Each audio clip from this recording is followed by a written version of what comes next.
¿Qué tal? Muy buenas tardes. A nombre de los miembros de la Academia Mexicana de la Comunicación, quiero darles la bienvenida al foro titulado Redes sociales, manipulación y libertad periodística. Y es que es una pregunta de la academia el contexto actual, en el cual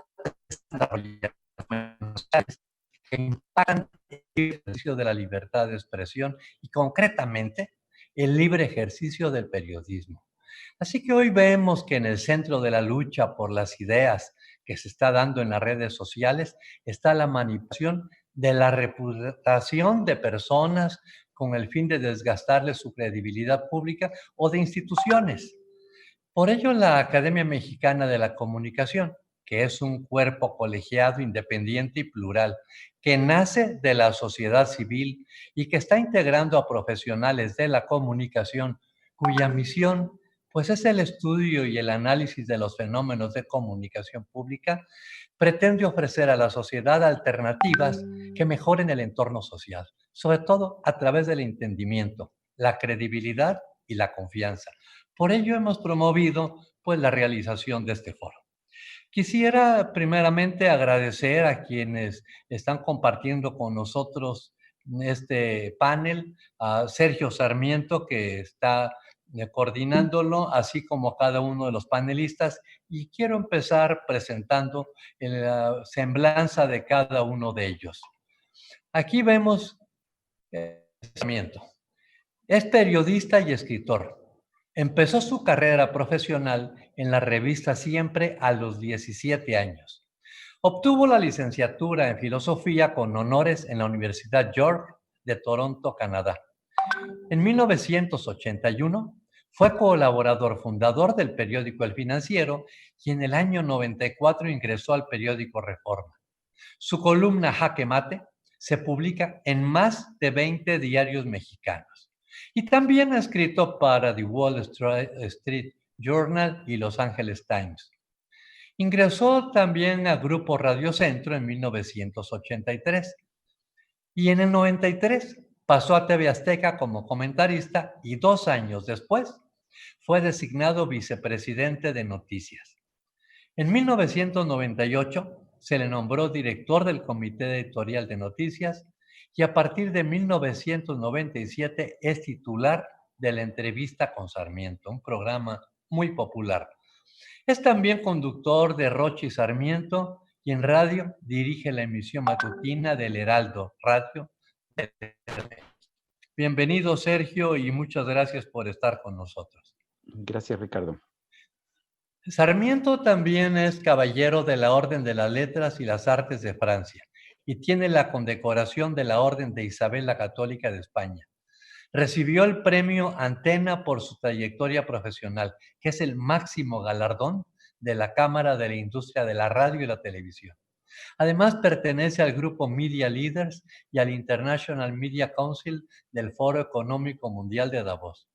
Es presidente de Caminos de la Libertad, un proyecto de Grupo Salinas para la difusión y discusión de las ideas liberales. Y además es un prestigiado miembro de la Academia Mexicana de la Comunicación y forma parte del Consejo Consultivo. Muchas gracias nuevamente, Sergio, y bienvenido. Ahora quisiera presentar a Pedro Ferriz de Con.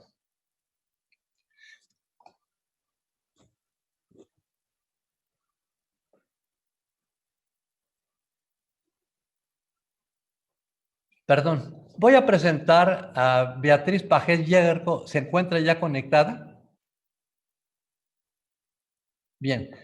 Voy a presentar a Ana Cristina Ruelas. Ana Cristina Ruelas Serna es directora de la Oficina para México y Centroamérica de Artículo 19, que es la ONG global que lucha por proteger la libertad de expresión en todo el mundo y también el ejercicio del periodismo. Ana Cristina Ruelas es abogada y maestra en Administración Pública y Política Pública del TEC de Monterrey y ha trabajado en diferentes organizaciones de derechos humanos de México y Perú. Pedro Ferriz de Con nació en el seno de una familia que lleva la comunicación en las venas. Su padre, Pedro Ferriz, pues fue una pieza clave de los años en que la radio se consolidó y luego pasó a ser uno de los pilares fundacionales de la televisión mexicana. Pedro creció entre cámaras, reflectores, micrófonos y estudios de radio y televisión. Y ese fue el escenario en el que se desempeñó cotidianamente. Ingresó a la televisión en 1973 para hacer una sección noticiosa sobre la aparición del cometa Pocutec, avistado desde la Tierra.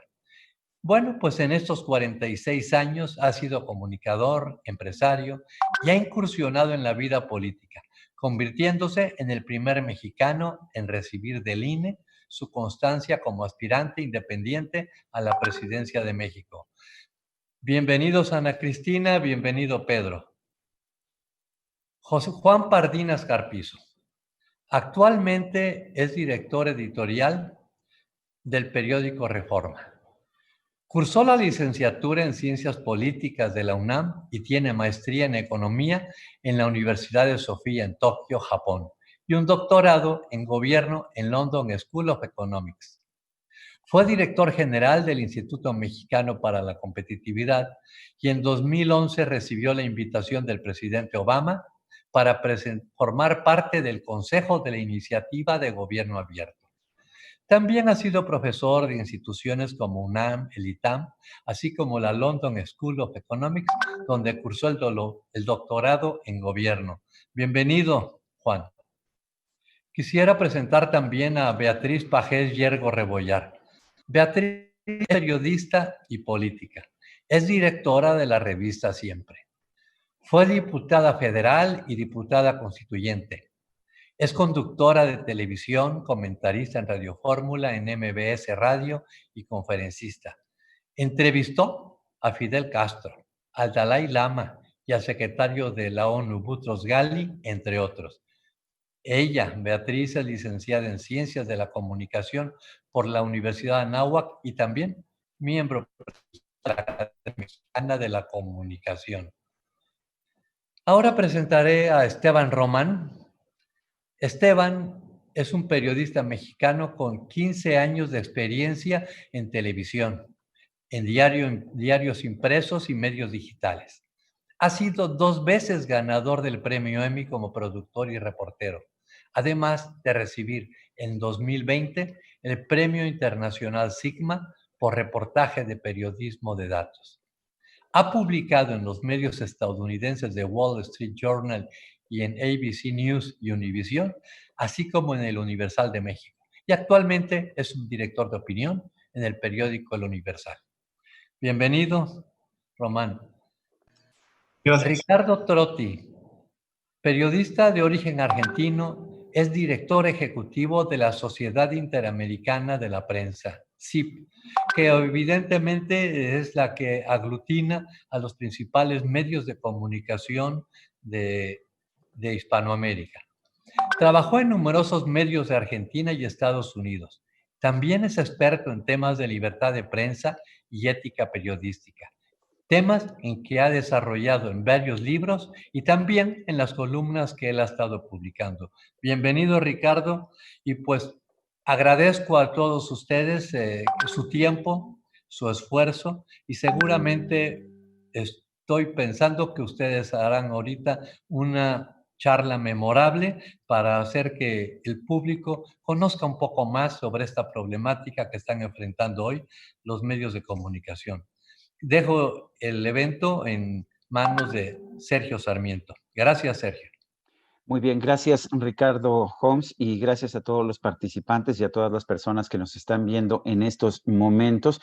Estamos viviendo tiempos nuevos. Los medios tradicionales no son ya la única opción que hay, siguen siendo muy importantes y siguen marcando la pauta, pero estamos viendo otro tipo de circunstancias. Y en estos medios sociales que están adquiriendo una relevancia significativa, vemos cada vez más cómo se utilizan las redes para atacar, para linchar, para participar en una gran conversación, pero muchas veces con formas difamatorias. Hoy, de hecho, en el periódico Reforma, en sus páginas de opinión, en nuestro colega Sergio Aguayo precisamente del tema. Es un tema, me parece que es muy importante. Creo que todos los que estamos en medios lo estamos viviendo, lo estamos sufriendo.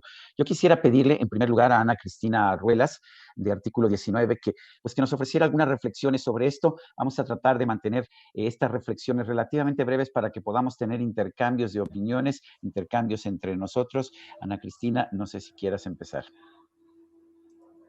Muchísimas gracias, Sergio, y muchas gracias a todos y a todos los que nos están escuchando. Muchas gracias a la Academia por la invitación.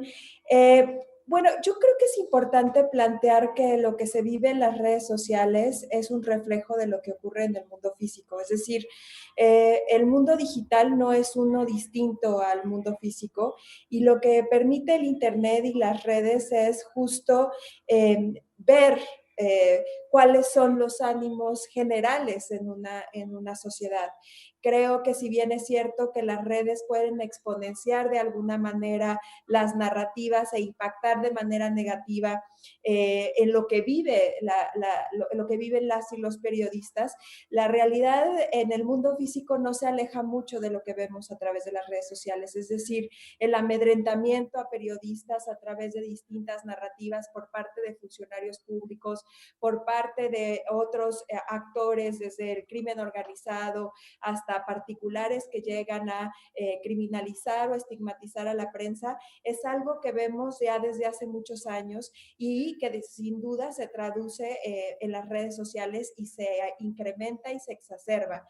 Creo que esto es importante decirlo porque existe una tendencia a pensar que si se regulan las redes sociales, que si se limita el discurso en las redes sociales, entonces vamos a tener mayor libertad. Y esto no es cierto. Las redes también han permitido la posibilidad, principalmente para las mujeres periodistas, de expresarse de una manera distinta a la que antes se podían expresar. Sin duda reflejan ahora o tienen ahora un contrarreflejo que tiene que ver con estas formas y incremento de narrativas que ponen en riesgo y vulnerabilidad a la prensa, pero sí hago un llamado a toda la audiencia a reconocer que la violencia contra la prensa no es una y no solamente se traduce a través de las redes sociales, sino que es una mucho más compleja que inicia con el hostigamiento en la vida física de las y los periodistas, hostigamiento que puede ser laboral, económico, físico, de distintas maneras, y que después se refleja a través del mundo digital.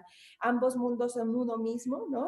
Muchas veces vemos también incluso a los funcionarios públicos tratando de colonizar Internet como si fuera un nuevo mundo, el que se quiere conquistar, y la realidad es que los mismos derechos que tenemos en el mundo físico son los derechos que tenemos en el mundo digital y son los que nos tienen que ser reconocidos. Es por esto que desde Artículo 19 hemos hecho de manera constante llamados para investigar cualquier tipo de amenazas, estigmas, discursos que discriminen o que inciten al odio en contra de periodistas, precisamente para inhibir la posibilidad de que se aumenten los niveles de riesgo y vulnerabilidad a los que se enfrenta la prensa.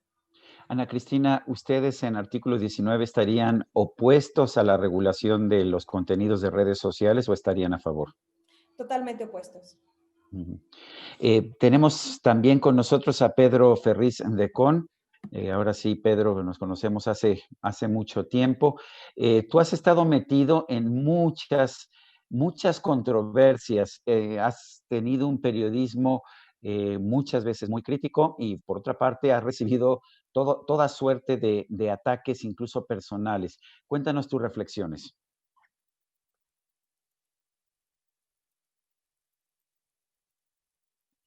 Por favor, tienes tienes que desmutear, tienes que echar a andar, aplicar el micrófono. Eso es, ya estás, ya te escuchamos. ¿Estoy? Bueno, ahí está. Sí, como personas públicas, antes y después del Internet, hemos tenido siempre el embate de los ataques, ¿no? Esto empezó desde mi padre. Yo empecé a darme cuenta de que había un riesgo en la comunicación en 1968, cuando en aquel tiempo Gustavo Díaz Ordaz trataba de proponer en la televisión una serie de respuestas de carácter oficial sobre lo que no aceptaba la sociedad de aquel tiempo. En aquel tiempo la sociedad estaba convulsionada y quería ver y sentir que había en México un ámbito de libertad. Y la manipulación, pues evidentemente se hizo presente en aquel tiempo en el gobierno del presidente Díaz Ordaz. Una confrontación muy fuerte. Incluso recuerdo vivamente en alguna ocasión que luego de muchos jaloneos que tuvo mi padre con el presidente Echeverría, que en aquel tiempo era secretario de Gobernación, acabó saliendo a la televisión y diciendo: señoras y señores, a partir del día de hoy, este que les habla prefiere en la televisión anunciar papel de baño que seguir dando noticias. Y eso acabó una época de la televisión y empezó una nueva etapa en la información de la televisión y nació 24 horas. No ajenos a todas las presiones que en aquel tiempo se ejercían sobre los comunicadores, que somos y hemos sido siempre la parte más delgada de los medios de comunicación. Luego viene el desarrollo de otras técnicas hasta llegar a lo que hoy tenemos en Internet. Pienso que como muchas cosas que pasan en nuestro país, el Internet se fue metiendo en los usos y costumbres de la sociedad mexicana y multiplicándose, pero en ningún momento hubo el escrúpulo para que hubiera principios, si no regulación. Yo voy de acuerdo con Ana Cristina que no se trata de regular, sí por lo menos que hubiera reglas que permitieran identificar a la agresión cuando ésta fuera particularmente orientada para la denostación o para la destrucción de un mensaje o de un comunicador. A mí me tocó inaugurar el sistema Pegaso, ¿no? De espionaje del último gobierno. Y en el desarrollo de lo que fue el sexenio del presidente Peña, podríamos decir que el Internet en México se convirtió en un arma política manipulada desde grupos de poder, y estos, a su vez, en la contratación por vías no muy legales de lo que serían granjas de estrategias que, orientadas específicamente hacia un fin o hacia un mensaje, lo que hacen es una batería de ataque sistemático en contra de aquellos que tratan de proponer un ámbito de disentimiento con un grado de libertad y con un pretendido grado de razonamiento. Y ahora, para no hacer esta historia muy larga, nos encontramos con un México brutalmente balcanizado a través de los medios de comunicación en la vía de las redes, que tiene muchísimas cosas buenas y, por supuesto, sus sombras. Lo que nos lleva a veces a evaluar es si es más importante que la trascendencia de un mensaje pase o por los medios tradicionales o por los medios del Internet. En los medios tradicionales, la visión será de los que siempre ha sido la visión. En el Internet se presenta una pluralidad que va desde el libertinaje brutal de los ataques desmedidos hasta la bulia, pero finalmente hay un ámbito de libertades en donde se ve de todo. Y ahí le toca, y con esto termino, a la inteligencia colectiva de un país, a la reflexión de un país sobre los anhelos de cada uno de los grupos que se van formando en México en función de aspiraciones o de reclamos, de cauces que empiezan a hacer, y esto es para mí lo más importante, que empiezan a hacerle sentir a esta sociedad mexicana, que tradicionalmente ha sido pasiva, empieza a despertar con todo esto, empieza a despertar una sociedad que tiene una opinión y que sabe que su opinión, no como antes, hoy sí puede ser un factor que conduzca, que determine, que exija y que marque un camino, fundamentalmente.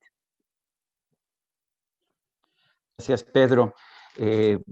Quisiera pedirle ahora que tomara la palabra Juan Pardinas, director editorial del periódico Reforma. Juan, hoy en la mañana en el periódico Reforma, uno de los articulistas del periódico escribió un artículo que se llama En el Lodazal y que habla de su caso en particular, de cómo ha sido objeto de difamaciones e incluso señala que puede haber fuentes oficiales de estas difamaciones.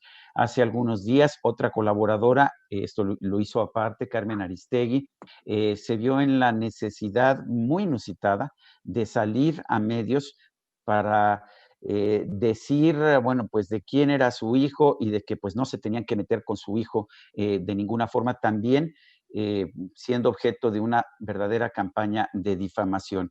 ¿Cuál es la posición tuya personal o del periódico Reforma en este sentido? ¿Qué pasa cuando vemos que pues, los cuestionamientos a las ideas se convierten en este lodazal del que nos hablaba Sergio Aguayo? Gracias, Sergio. Muy buenas tardes a mis compañeros de panel en Zoom.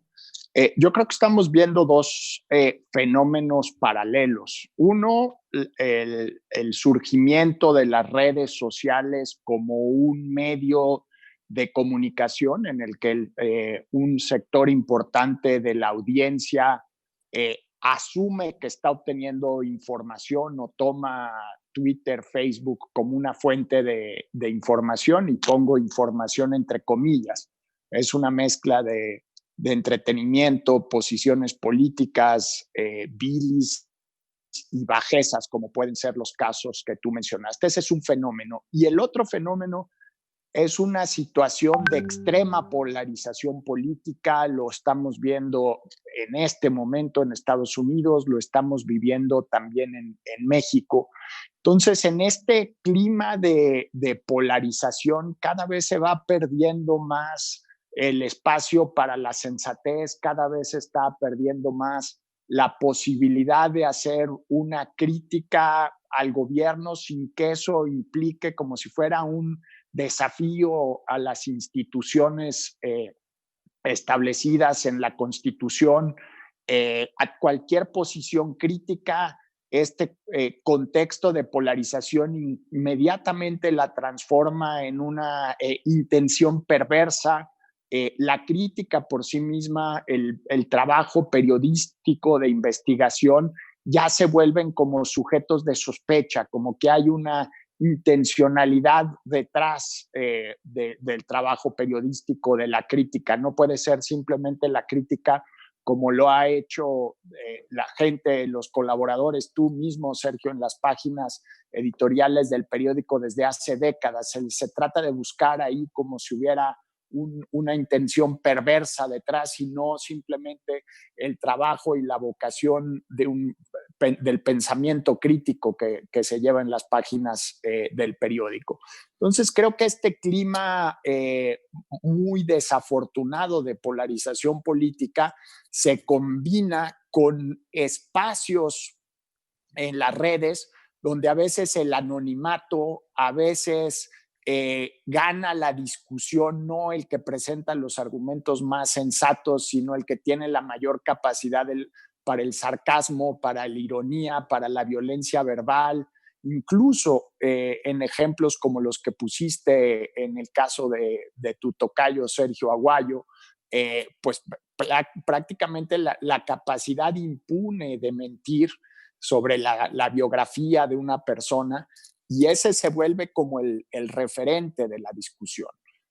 Sí estamos viviendo tiempos muy interesantes, coincidiendo el 95% de las veces con mi colega Ana Cristina, a quien admiro muchísimo y admiro el trabajo de Artículo 19. No solo lo admiro, sino también lo agradezco como periodista.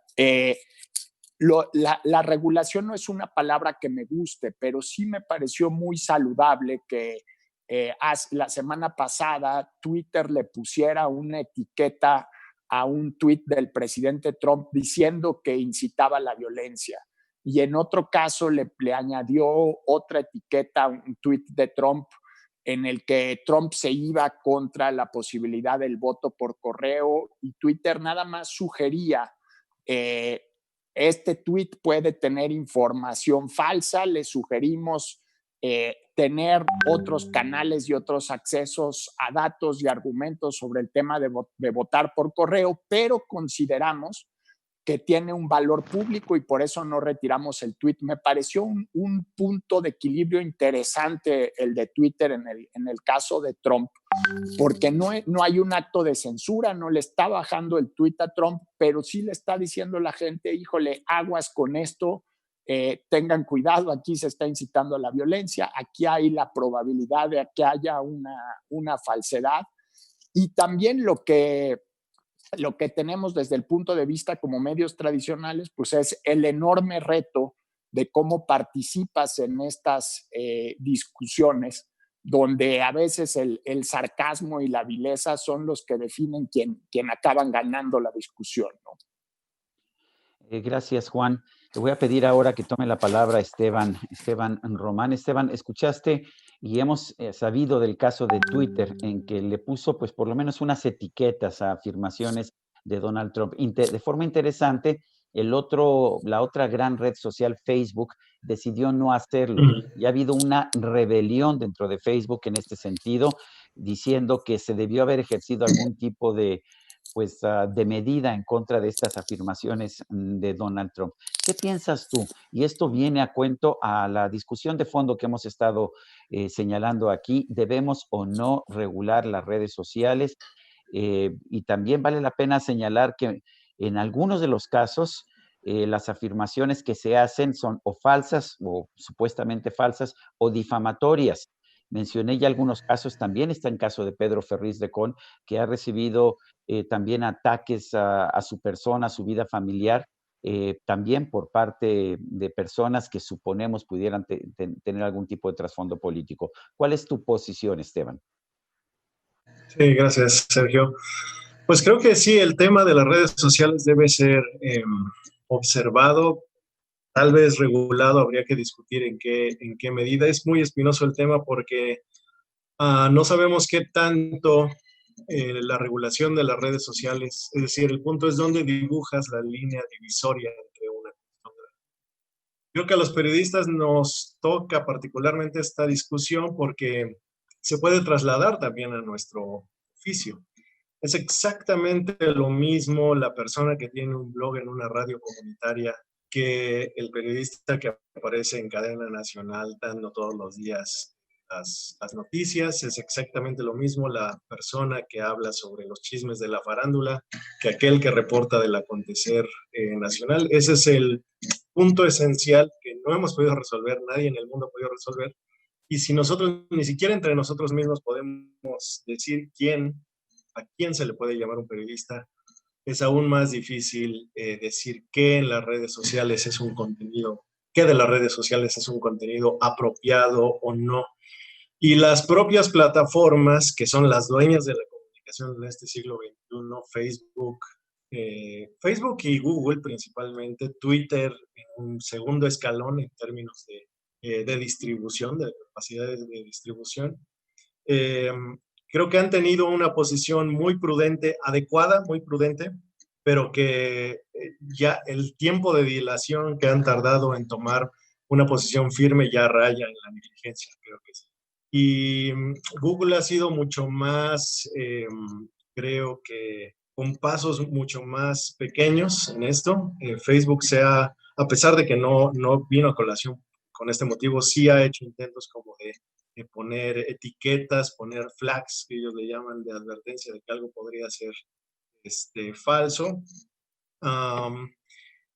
Pero creo que está justificada la delicadeza con la que estas grandes plataformas lo están haciendo, porque ya están a nada de quitarnos la chamba, no quitarnos la chamba en cuanto a la calidad de lo que se hace, pero sí, ya solo les falta un paso para producir contenido, ya son los grandes distribuidores de la información en el mundo. Entonces, se debe tener esa discusión y creo que nosotros como periodistas expertos en la comunicación tendríamos que hacer incluso un esfuerzo por discutir qué tanto también de lo que nosotros producimos puede cruzar esa línea. Creo que sí ese es el tema. La línea divisoria, ¿dónde se pone? Gracias, Esteban. O sea, la línea divisoria de dónde son, hasta cuándo somos periodistas o quién es periodista o quién no es periodista es interesante. Ricardo Trotti, la Sociedad Interamericana de Prensa, lleva años peleando por la libertad de prensa, solo que, pues como lo está diciendo Esteban, ya no es tan claro qué es prensa, qué no es prensa, quién es periodista, quién no es periodista, y fundamentalmente en estos tiempos quizás cualquiera que tenga un teléfono inteligente y una posibilidad de colocar una información en una red social puede convertirse en un periodista. ¿Qué debemos hacer? ¿Debemos regular? ¿Está bien que sigamos como estamos? ¿Que dejemos que las redes sociales se regulen a sí mismos? ¿Debemos tener ciertas reglas para los medios y otras reglas para las redes sociales? ¿Qué opinas, Ricardo? Oh, primero, gracias por tenerme con ustedes. Un placer estar con tan ilustres personas y gracias a la Academia y a Ricardo Homs. Es un tema bastante difícil, del que uno está aprendiendo continuamente en todo un proceso donde se está discutiendo sobre libertades. Para mí, lo que estaban recién diciendo respecto a la posición de Twitter y a la posición de Facebook, creo que es una de las grandes discusiones más, o yo diría una de las discusiones que hemos tenido este año en materia de discurso político y posición editorial de gente como las redes sociales que no se consideran medios de comunicación porque simplemente creen o se consideran distribuidores de contenido y no creadores de contenido como somos los periodistas o los medios de comunicación. Así que yo diría que las plataformas todavía siguen insistiendo que son distribuidores de contenido, no son medios de comunicación, pero obviamente lo que ha hecho muy bien Twitter, estoy de acuerdo, también estoy muy de acuerdo con la posición de Facebook de no tocar el discurso político de personas públicas de realce, como pudiera ser el presidente Trump, o yo diría un insulto que pudiera dar el Papa Francisco, yo creo que es noticia, y no necesariamente tiene que morigerar ese tipo de discurso, obviamente tiene que morigerar y autorregular otro tipo de discursos de otras personas, ¿verdad?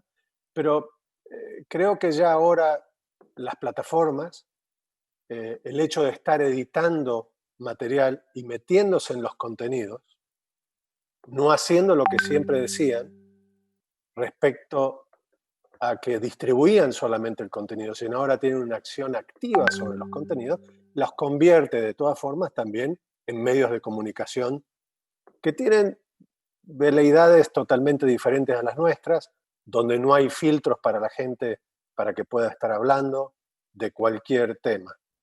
Y yo creo que esa es, como decía Ana Cristina desde el principio, creo que las redes sociales no las podemos culpar de todo, son realmente el reflejo de nuestra humanidad, de lo mediocre, lo malo, lo excelente y lo bueno que somos. Es decir, todo el discurso que se concentra ahí es parte de la sociedad, con todos nuestros vicios, con todas nuestras virtudes y nuestros éxitos y nuestros logros, pero que es un espacio que hay que nutrirlo, promoverlo, bendecirlo, pese al discurso de odio que está criminalizado por otro lado, porque todo lo que se hace en las redes sociales está discriminado también como delitos y pueden ser perseguidos, pero también hay parte del discurso político de las grandes figuras que es necesario que esté para que siga creando debate. Ahora bien, yo también creo que, un poco por tu pregunta, creo que también hay una gran responsabilidad de esta polarización que estamos viviendo en todos los países, que tiene que ver con los líderes, los grandes responsables de la agenda pública, que ya no somos tanto los medios de comunicación, sino el presidente Trump, el presidente Bolsonaro, AMLO o cualquier otro presidente o cualquier celebridad que aparece en las redes sociales sin los filtros de los medios de comunicación, por opción o por obligación, pero quieren estar en forma directa comunicadas con su audiencia, dejando a los periodistas de lado o estigmatizando a los periodistas como está ocurriendo.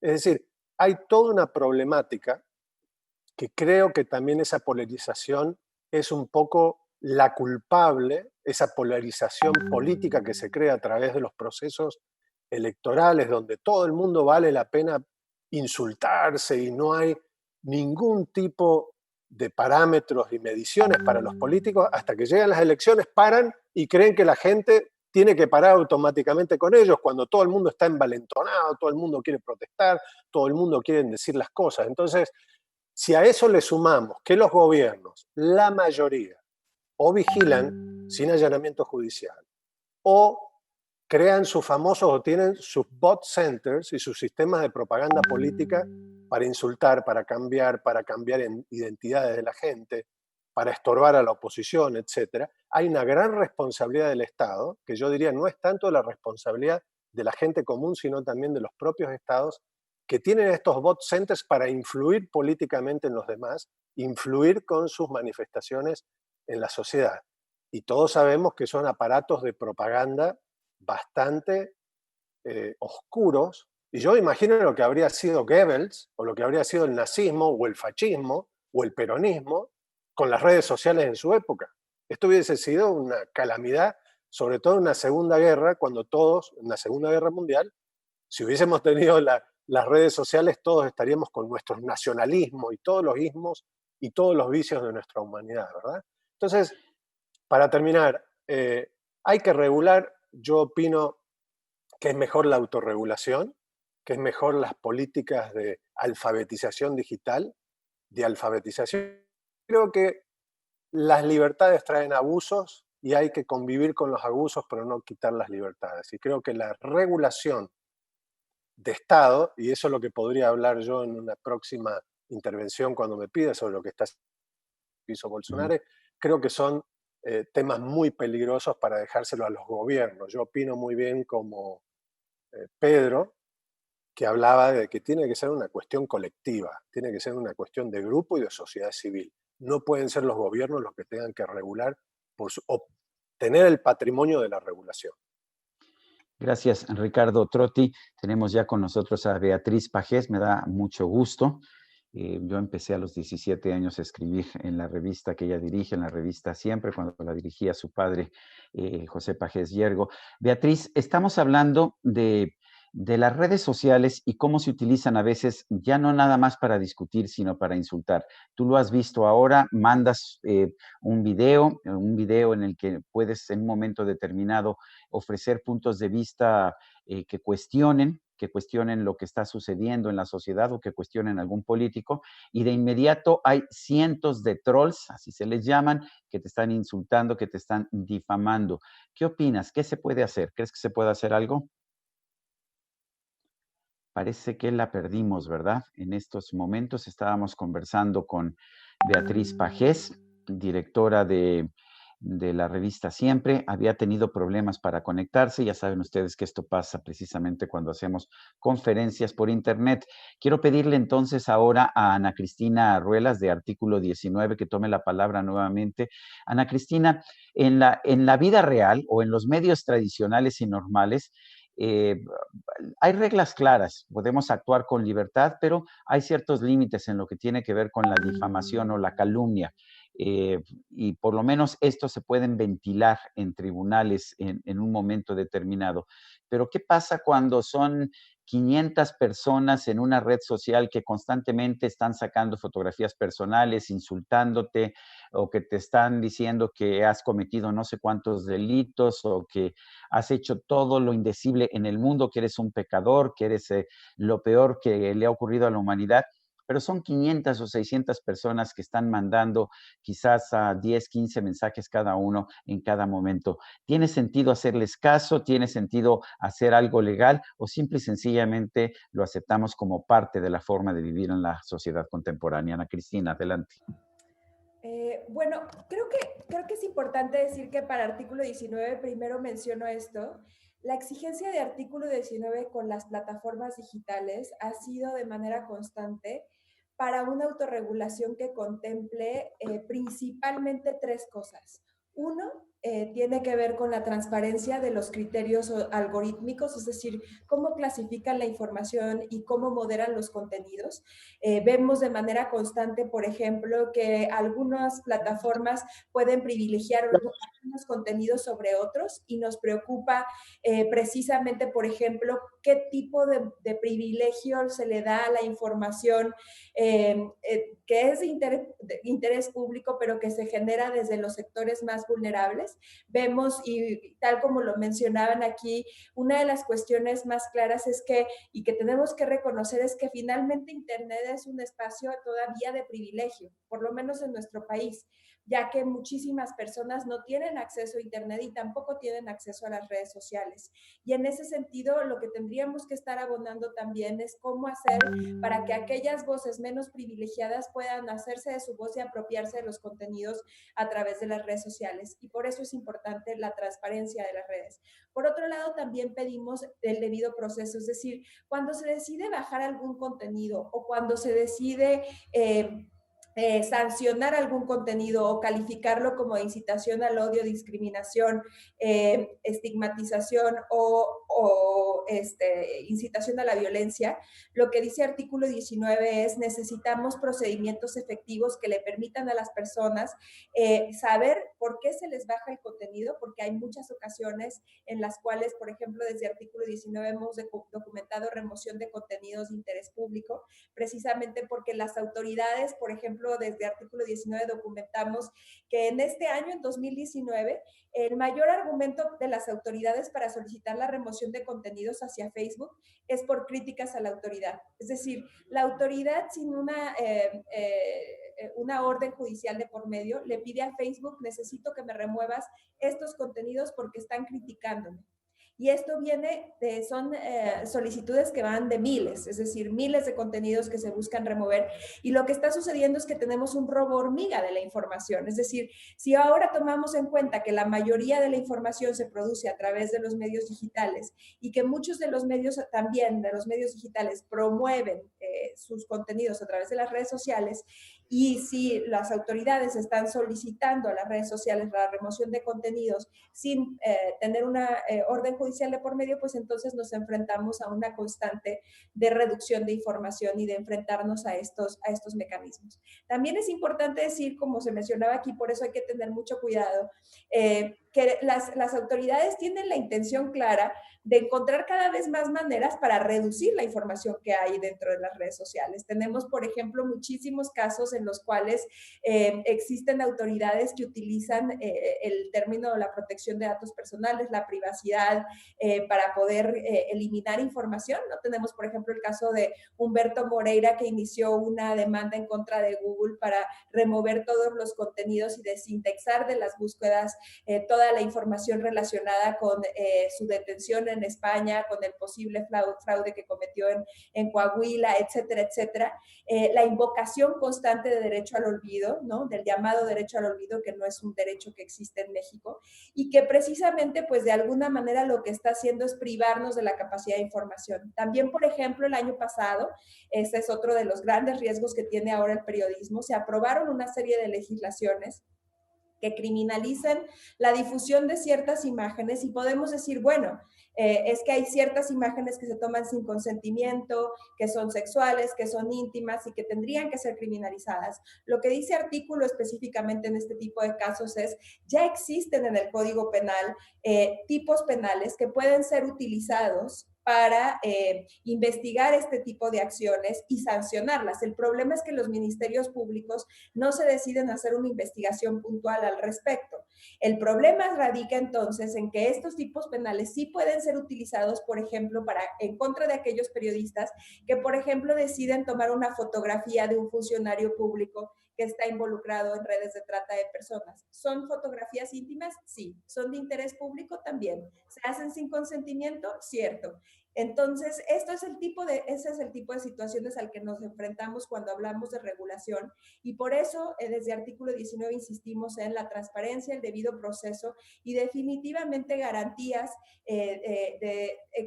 que permitan a la ciudadanía tener la mayor exposición y la inclusión, como decía, de las poblaciones más vulnerables. Si quieres, en la próxima sesión, en la próxima intervención, Ronda. Muy bien. te digo sobre qué haríamos si tenemos 500 amenazas juntas. Me parece bien que a mí me tocan constantemente. Beatriz Pajés, gracias por estar con nosotros. Espero que ya se haya resuelto el problema técnico. ¿Nos escuchas?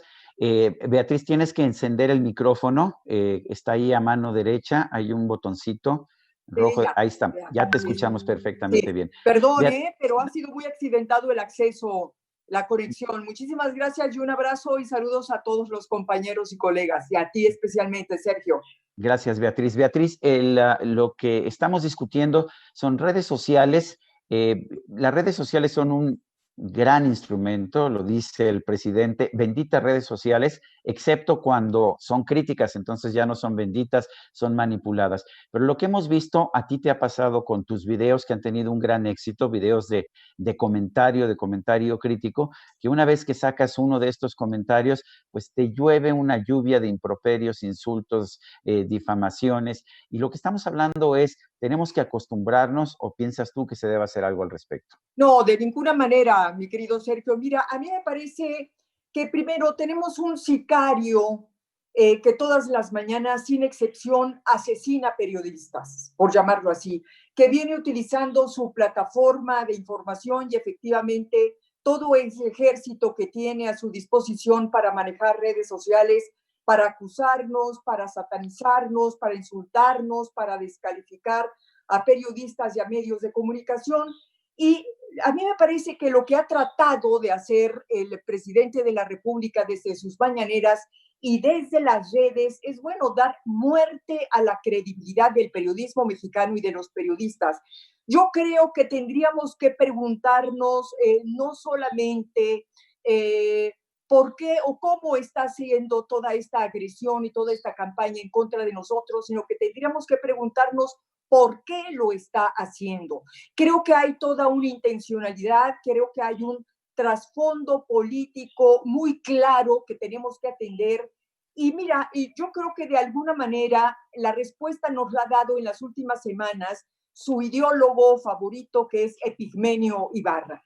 Epigmenio Ibarra, en uno de sus últimos artículos, en uno de los artículos más recientes, él mismo le urge al presidente López Obrador y a todos los seguidores de la 4T a que se tienen que dar prisa con la llamada revolución. Es decir, y él dice, si no le aceleramos la revolución, esta revolución, la revolución de la cuarta transformación, va a fracasar. Entonces, yo creo, Sergio, que aquí nosotros también tenemos que poner el acento, porque sin duda todo este tribunal inquisitorial que ha montado el presidente desde sus mañaneras y a través de las redes tiene la finalidad precisa de combatir a aquellos que están, según desde su perspectiva, impidiendo el avance rápido de esa llamada revolución, entre comillas. ¿Y quiénes son esos enemigos? Somos nosotros, somos los periodistas, somos los medios de comunicación incómodos, de tal manera que hay que dar prisa a esta revolución para que él pueda instalar de manera definitiva este régimen autocrático, autoritario que él encabeza. Yo creo que además tenemos que estar muy atentos porque en la medida en que se profundice toda esta crisis económica que ha generado la pandemia, no solamente por sí misma, sino por todos los errores y la toma de decisiones que ha venido asumiendo, que ha venido tomando el presidente de la República, yo creo que en esa medida hay más riesgo de que desde todas las instancias a las que tiene alcance el presidente de la República, bueno, va a atacar, aumenta el riesgo de la libertad de expresión, de la integridad física de los periodistas, de nuestros derechos humanos, pero yo te diría que sobre todo una cosa es lo que corre más peligro, y es la democracia con letras mayúsculas, de tal manera que yo te diría que las alarmas están sonando más que nunca en contra de la prensa libre. Las agresiones van a saltar en cualquier momento del cuadrilátero de las mañaneras a un tipo de represión más directa, y creo que tenemos que empezar a actuar. Creo que lo último que debemos de hacer en este momento, Sergio, dado que estamos en un contexto absolutamente inédito para el país, es que nosotros los periodistas nos quedemos con los brazos cruzados o nos limitemos a hacer crítica. Creo que ha llegado el momento de subir a otras instancias para poder hacer algo más de manera colegiada, de manera coordinada, de manera organizada, para defender los próximos embates que vienen en contra de la libertad. Y yo dejaría para mi segunda intervención, si me lo permiten, lo que creo que también viene en contra de otros derechos que están vinculados también a los nuestros. Muchas gracias. Gracias, Beatriz Pajés. Quisiera darle la palabra a Pedro Ferriz de Con. A ti te ha tocado, Pedro, pues ataques muy personales, muy familiares, que han tenido pues un impacto muy fuerte. Evidentemente esto pues me lleva a preguntarte, bueno, ¿piensas tú que sigue siendo todo parte del costo que debemos pagar, que eso es normal para un periodista y que hay que aguantar? Yo pienso que la libertad que conduce al libertinaje es un riesgo que asumimos. No me gusta la idea de limitar a la libertad, aunque esta me lleva a correr el riesgo para mí y para todos que seamos víctimas de aquello que defendemos, que es la libertad plena.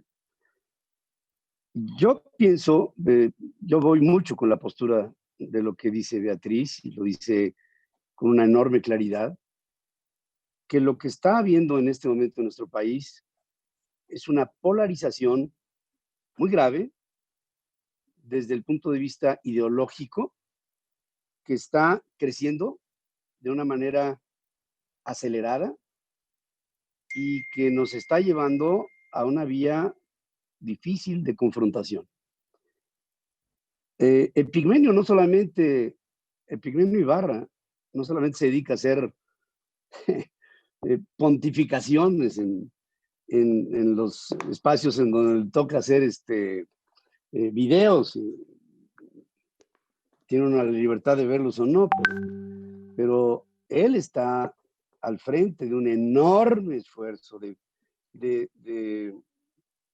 granjas, de estrategas que a través de la multiplicación de mensajes y de ataques y de denostaciones y de exhibiciones de intransigencia, están organizados ya en todo el país por su vía y por su control y por su coordinación. Lo tengo perfectamente detectado con una labor que a mí me ha tocado encabezar de manera propia, en donde he invertido muchos recursos para tratar de identificar en dónde nace toda esta cadena de reacciones vulgares, soeces, muy primitivas y que constantemente distorsionan y, lo más importante, sacan de foco a lo que tendrían que ser los objetivos puros de lo que sería el mensaje que cada quien con sus ideas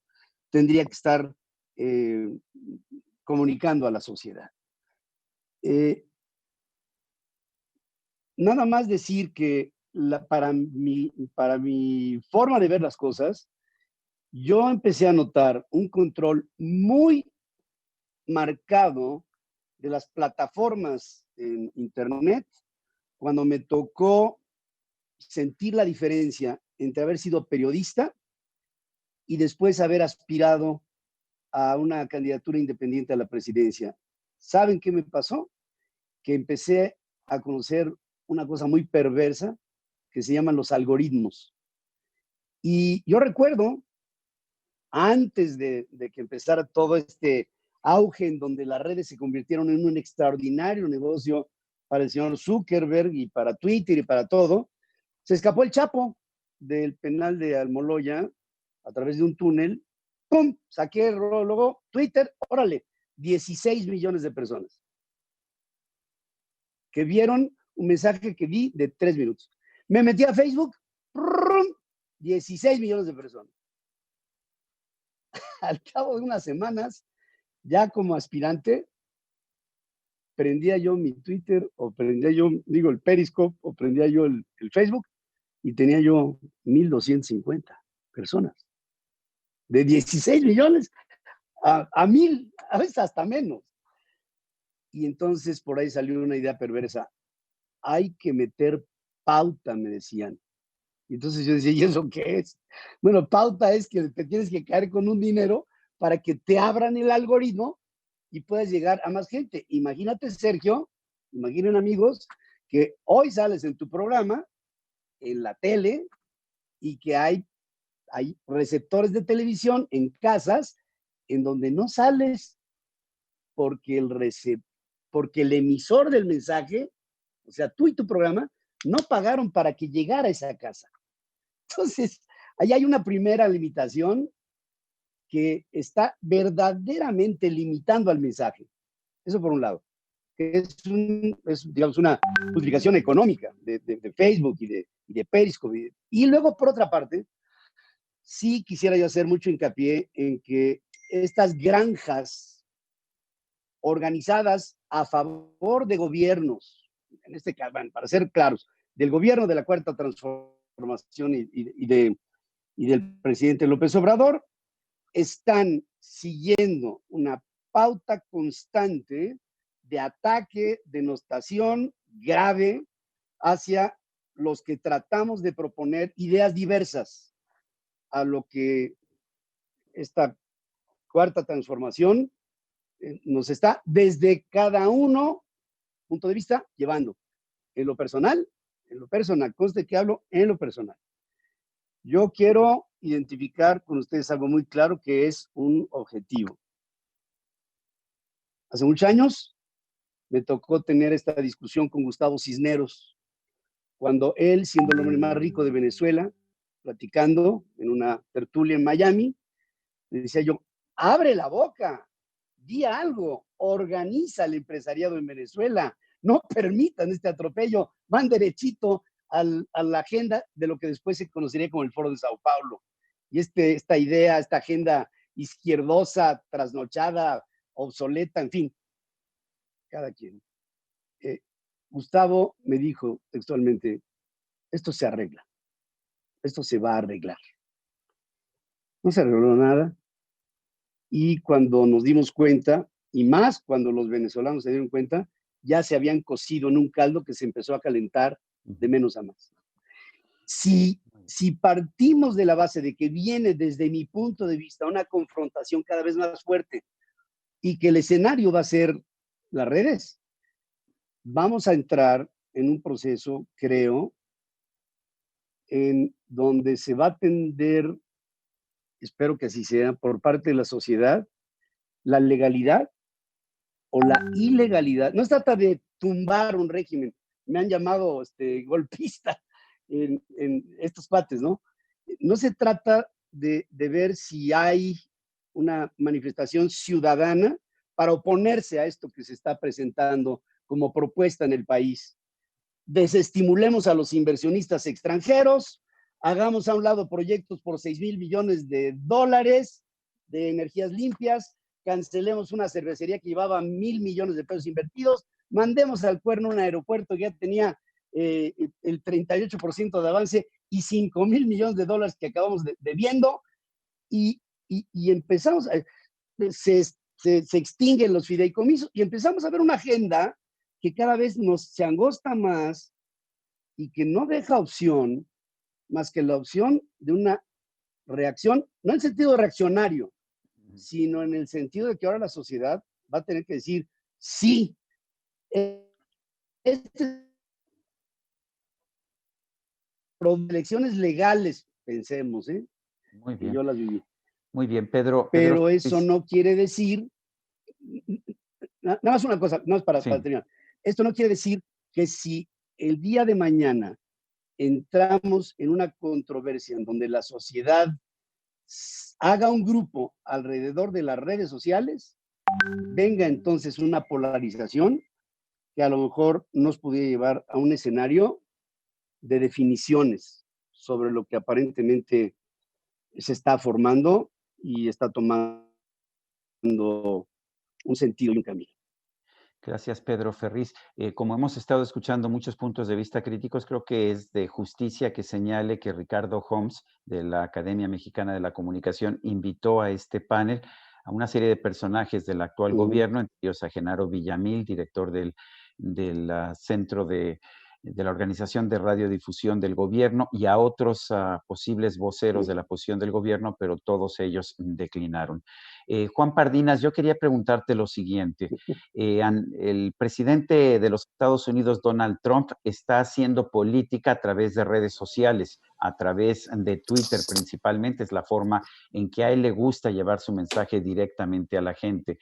El presidente Andrés Manuel López Obrador está haciendo política a través de la conferencia de prensa de las mañanas y constantemente descalifica a quienes considera que son sus rivales, que son sus enemigos, que son sus críticos. El periódico Reforma ha sido cuestionado más que ningún otro medio de comunicación, aunque ahora lo colocan con otros medios en un complot como el New York Times, el Washington Post, el Wall Street Journal, Los Angeles Times, The Economist, el Financial Times.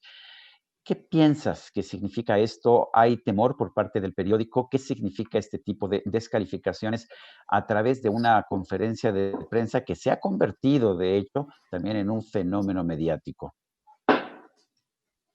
Así es, Sergio. Yo creo que tenemos que empezar a analizar el espacio de 7 de la mañana a 9, a veces 9:30, porque llega a durar hasta 2 horas y media las conferencias diarias del presidente, como un medio en sí mismo. O sea, ya el presidente tiene el observador tiene esta dimensión de político, de jefe de Estado, y además es un medio de comunicación per se. Entonces sí necesitamos, con el mismo lente con el que se puede analizar a un periódico o a un canal de televisión, también analizar ese flujo constante, pues a veces son de vituperios, de posiciones de superioridad moral, de linchamiento público, de definiciones de gobierno. Un agente dentro del gobierno me decía, es que la propia conferencia de prensa no solo es un mecanismo de información, es un ejercicio de gobierno. Muchas veces los propios secretarios de Estado se enteran de decisiones de gobierno en vivo en la conferencia de prensa, y un poco el ciclo de gobierno gira en torno a lo que va a decir o dejar de decir el presidente en las mañanas. Entonces sí es un fenómeno muy, muy peculiar. López Obrador utiliza más las mañaneras, Trump utiliza más el Twitter.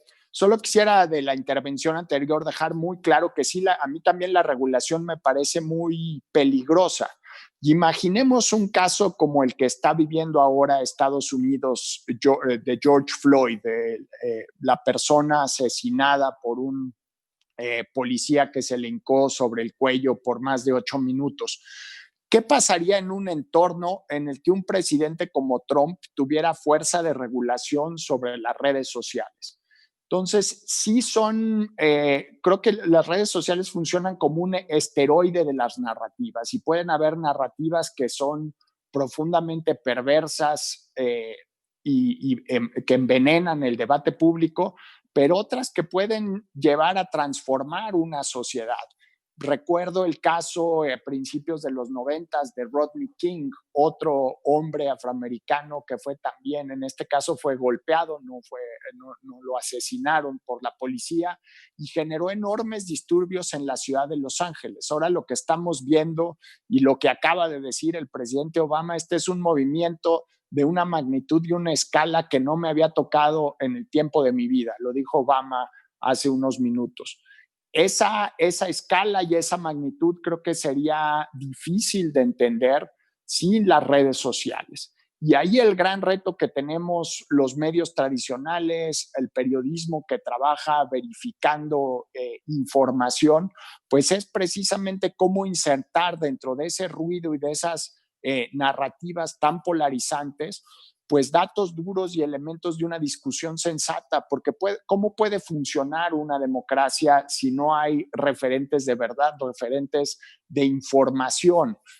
Había un político norteamericano, Daniel Patrick Moynihan, un legislador demócrata, que decía que todas personas tenemos derecho a nuestras opiniones, pero no tenemos derecho a nuestros hechos o a nuestros datos. O sea, los hechos deben ser solo unos y en torno a eso definir los desafíos de un país, los desafíos de política pública. ¿Qué pasa cuando el presidente de la República ya tiene una especie de grasejada, de salida del lugar común, de yo tengo otros datos? Es la versión mexicana de la verdad alternativa. Y con esta secuencia de verdades alternativas, pues, ¿cómo puede funcionar una democracia? Y creo que ahí el rol de la prensa seria, de los periodistas que trabajan procurando datos y evidencia, pues se vuelve aún más relevante, precisamente como baluartes civilizatorios de esa discusión pública basada en datos y evidencia, Sergio. Gracias, Juan Pardinas. Esteban Román, ¿tú piensas que los periodistas que verificamos datos, los periodistas que tratamos de que nuestra información sea correcta, a pesar de que podamos tener puntos de vista, que por supuesto eso es natural, somos obsoletos en estos tiempos en que los populistas están dominando las pantallas de televisión y las redes sociales, en que tenemos a un Trump en los Estados Unidos, a un Bolsonaro en Brasil, a un Andrés Manuel López Obrador en México, pero muchos más, a un Boris Johnson allá en el Reino Unido, que se van multiplicando? Nos vamos a quedar obsoletos porque no insultamos, porque no difamamos y porque verificamos datos. Esteban, si quieres activar tu micrófono. Eso es, gracias. Perdón, lo había olvidado. Sí. Sí, no, creo que no somos obsoletos, pero para una población ilustrada, creo que para las mayorías que se informan principalmente a través de las redes sociales, sí necesitamos convencerlos de la labor necesaria, el bien común que solo puede ser resguardado por profesionales de la y este convencimiento va a tardar tiempo, pero necesitamos comenzar por establecer nosotros mismos ese estándar de calidad que la verdad no habíamos tenido la necesidad los medios de comunicación tradicionales de ponernos, porque no teníamos la retroalimentación, entre otras cosas, gracias a esas redes sociales. Pontificábamos desde nuestra posición de medios tradicionales, únicos poseedores de la capacidad de distribuir masivamente la comunicación, y esperábamos que llegara el mensaje y sabíamos que de cualquier manera no había otra alternativa para las personas de que recibieran el mensaje. Gracias al Internet ya no tenemos ese monopolio y entonces, dado que nuestra fortaleza,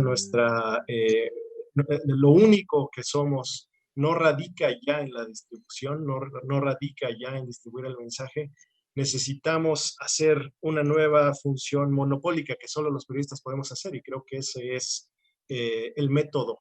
No hemos creado un método periodístico que, así como a los médicos los distingue de los curanderos y a los abogados los distingue de los coyotes, nos distingue a los periodistas de cualquier persona que tenga un micrófono en mano o un teléfono celular.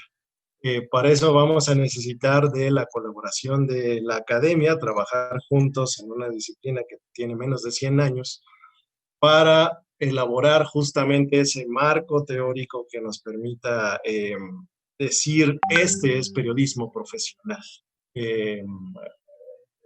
Claro, estoy elaborando una suposición muy grande, pero creo que Solo si convencemos a la gente de que el periodista no es cualquiera que tiene un micrófono, no es cualquiera que tiene un teléfono celular y un blog, solo en ese momento nos mostraremos como necesarios.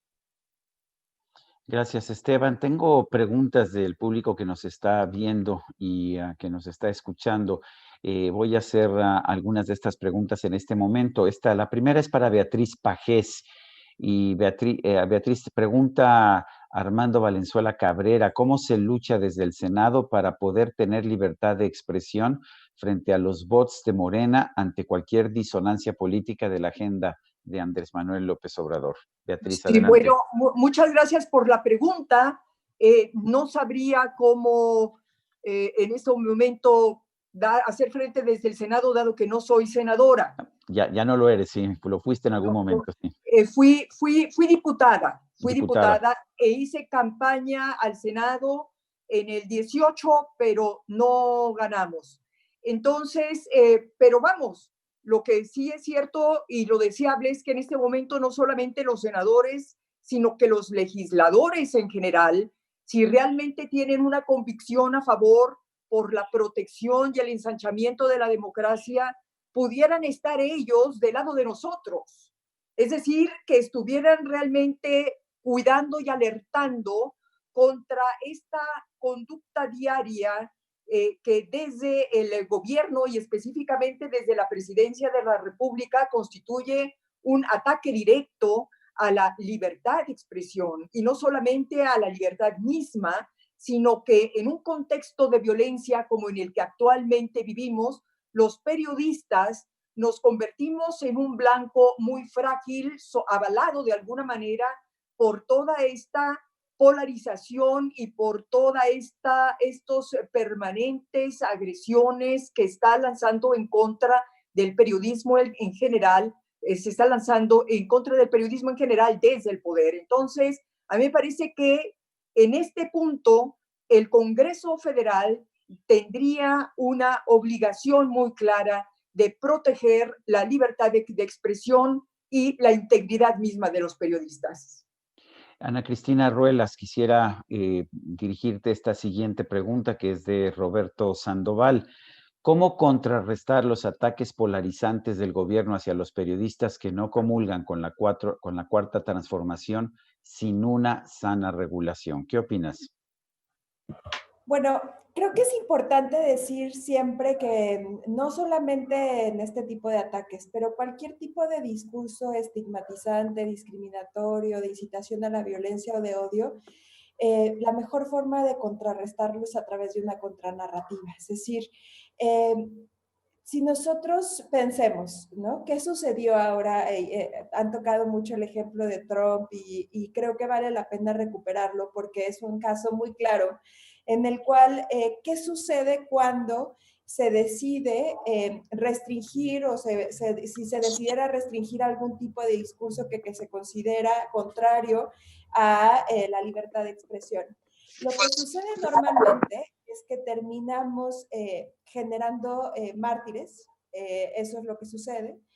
Terminamos generando mártires de la libertad de expresión cuando existe una censura y eso puede generar grandes problemas. Es decir, ¿por qué no se le dijo a Trump desde el inicio de su campaña hace 4 años, hace 5 años, que su discurso era un discurso de incitación a la violencia, que sí lo era, y por qué no se le sancionó? Porque de alguna manera el sancionarlo pudo haber llevado a una martirización y a una difusión del mensaje aún mayor. Entonces, los principios internacionales se llaman los principios de Rabat, que son los principios que buscan contrarrestar el discurso estigmatizante de odio y discriminación. Lo que mencionan es la mejor manera para contrarrestar este tipo de discursos es a través de una contranarrativa. Y en esa contranarrativa los medios adquieren un papel muy importante. Es decir, los medios no deben de replicar la narrativa. El error en México ha sido que los medios han replicado la narrativa estigmatizante una y otra vez, aún para sancionar el discurso del presidente. Es decir, aún cuando nosotros no estamos de acuerdo con el discurso estigmatizante que emite el presidente o que en su momento emitió emitieron los funcionarios públicos de Enrique Peña Nieto, que también decían que los periodistas eran sicarios y que estaban en un mal momento, en un mal lugar, con malas personas y por eso los mataban, al mismo momento las y los periodistas replican esta narrativa y la hacen y la difunden a través de las audiencias. Lo que nosotros como periodistas tenemos que generar es una contranarrativa, decir por qué el periodismo es esencial, por qué requerimos un periodismo independiente, por qué es importante que los medios de comunicación, que los funcionarios públicos de todos los niveles de gobierno reconozcan la esencialidad del periodismo sin replicar los calificativos que se utilizan por parte de los altos funcionarios públicos. Otra de las recomendaciones que dicen los principios de Rabat tiene que ver con el rechazo inequívoco por parte de los funcionarios públicos de los distintos niveles de gobierno de ese tipo de discursos. Es decir, si bien es cierto que se está emitiendo este tipo de discurso de parte de la más alta autoridad, en este caso en México, lo cierto es que también existen otros funcionarios públicos que también son responsables de generar una contranarrativa y de reconocer la esencialidad del periodismo, y desgraciadamente hasta la fecha en México no ha habido ni un solo gobernador que reconozca la importancia del periodismo en su más amplio sentido en el país. Desgraciadamente tenemos en México, en todos los estados, una historia que contar por parte de las autoridades municipales, estatales y por parte de las autoridades federales de distintos niveles, de distintas formas de violencias contra la prensa y libertad de expresión, pero esa es una realidad. Y finalmente también una de las cuestiones que tocan mucho estos principios de Rabat es que tiene que haber una responsabilidad de la sociedad en no redifundir la narrativa, pero esto solamente se hace a través de una cosa que mencionó Ricardo, y tiene que ver con un proceso de alfabetización y reconocimiento de qué es a lo que nos estamos enfrentando en el mundo digital. Desgraciadamente, muchas de las personas, como lo mencioné al principio, asumimos que el mundo digital es uno en el que somos una persona distinta y no nos responsabilizamos también de lo que estamos diciendo a través de las redes. Y en ese sentido también tenemos que reconocer y alfabetizarnos sobre las dinámicas de las redes sociales, sobre los efectos que generan, sobre su potencialidad, etc.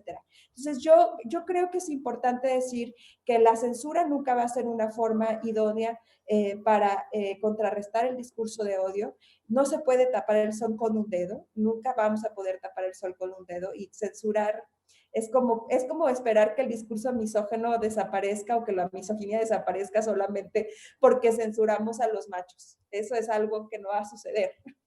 Entonces necesitamos cambiar ese tipo de pensamiento. Gracias, Ana Cristina. La siguiente pregunta quisiera que la considerara Ricardo Trotti de la SIP, la Sociedad Interamericana de Prensa. Es un tema que se ha discutido mucho en México. A mí me gustaría conocer el punto de vista de Ricardo y, por supuesto, de la SIP, si es que pueden, si es que hay que distinguirlos o si es el mismo punto de vista. Es Humberto Soto Pajés, dice: ¿un servidor público debe tener por ley un derecho a la réplica o siempre esperar a que el periodismo actúe de manera objetiva? Humberto Soto, ¿qué opinas del derecho de réplica? Perdón, Ricardo Trotti, ¿qué opinas del derecho de réplica? ¿Se debe aplicar a los medios? ¿Qué opinas? Yo creo que el derecho de réplica, gracias por la pregunta, es más un tema de ética que un tema que debería ser coercitivo y legal. Es más que todo una cuestión de lo que estaba hablando, por ejemplo, antes Esteban. Yo creo que Esteban lo que quería decir es que los periodistas tenemos la gran responsabilidad de, así como un médico tiene el derecho hipocrático o el deber hipocrático de salvar una vida, los periodistas deberíamos ser formados y tener la obligación de defender y promover la libertad de expresión como marco dentro del cual nos desenvolvemos y al cual debemos conocer. Y dentro de ese marco, creo que cabe muy bien el derecho de réplica con las limitaciones necesarias que pueda haber en un medio de comunicación, o si se trata de información u opinión que cambia toda la variedad de lo que puede pensar o puede hacer o pueda tener el criterio editorial de un medio de comunicación. Y yo diría que, bueno, tampoco es tan importante si es figura pública o si no es una figura pública. Siempre el derecho de réplica es un derecho que asume el periodista para dar a su audiencia. Lo que se ha confundido y lo que ha trastabillado un poco en todo el mundo de la libertad de expresión es cuando hay leyes obligatorias que han sido incluso utilizadas por gobiernos con manos más autocráticas, como por ejemplo el derecho de réplica que se aplicó a través de la Ley de Comunicación de Ecuador, donde especificaba cuánto tiempo debería un medio tener esa réplica de esa persona, incluso por opiniones que daba el propio presidente del Ecuador, Correa, o el espacio que tenía que ubicar la réplica en tal lado y ser prioritaria sobre otras noticias, etcétera, etcétera. Y ya había prácticamente un derecho de réplica coercitivo y sancionador de los criterios editoriales que puede tener un medio de comunicación. En el caso de Ecuador, de hecho, había unas penas enormes y se utilizó abiertamente para censurar, ¿no es así? Totalmente de acuerdo. Esa era parte de lo que es la ley de comunicación y los organismos que no eran autónomos, sino del Poder Ejecutivo, que eran los ejecutores del brazo de propaganda del propio gobierno, que no era una ley de comunicación, sino de propaganda.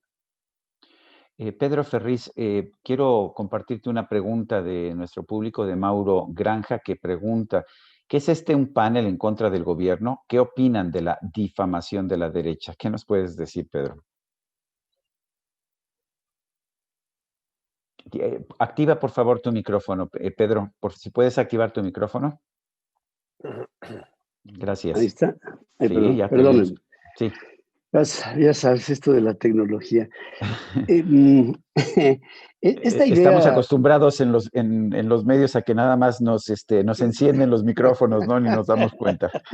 Sí, se vuelve uno medio perezoso en ello. Pero bueno, yo pienso que esta idea que ha polarizado las posturas de un sector de la sociedad que le han llamado derecha, que parece la derecha pareciera como si fuera un calificativo denostativo y la izquierda virtuosa.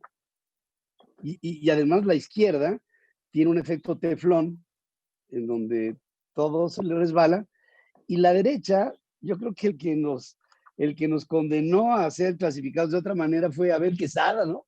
Cuando definía a la derecha como un banquero de sombrero de copa, de un brillante que traía aquí en la nariz, y de que lo único que le importaba era el lujo y la ostentación, y los pobres eran un instrumento colonial, ¿no?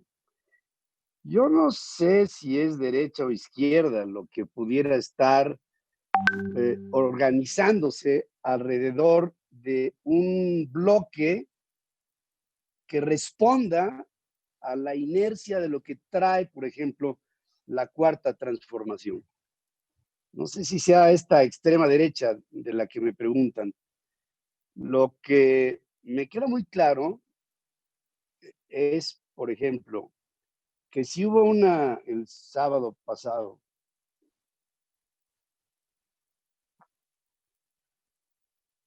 en 70, de una clase media que algunos grupos dijeron, sí, fue una manifestación en Mercedes y en Ferraris. Yo no vi ni uno. Y es que hay una postura diferente a la del gobierno hoy en funciones, que por ser diferente a la del gobierno hoy en funciones, nos llaman derecha y nos llaman reaccionaria. Y ahí pienso que uno que desde el punto de vista ciudadano,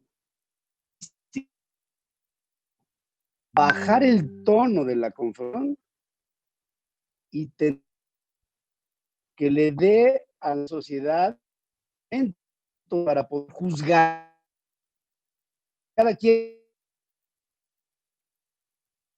llama opinión pública. Eso es todo lo que